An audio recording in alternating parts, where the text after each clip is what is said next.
بسم اللہ الرحمن الرحیم۔ السلام علیکم ورحمۃ اللہ وبرکاتہ۔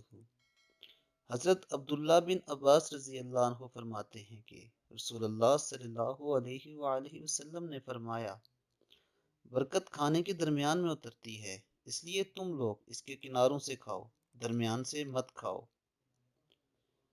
بعض لوگوں کو دیکھا گیا ہے کہ وہ روٹی درمیان سے کھا لیتے ہیں اور کنارے چھوڑ دیتے ہیں، تو یاد رکھنا چاہیے کہ برکت کھانے کے درمیان میں اترتی ہے۔ جب درمیان سے پہلے کھا لیا جائے گا تو کناروں سے برکت ختم ہو جائے گی۔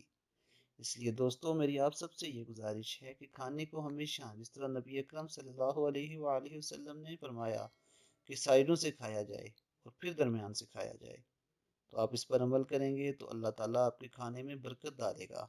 تو میری آپ سب سے یہ گزارش ہے کہ اگر آپ نے ابھی تک میرا چینل سبسکرائب نہیں کیا تو میرے چینل کو سبسکرائب کریں اور بیل بٹن پہ کلک کریں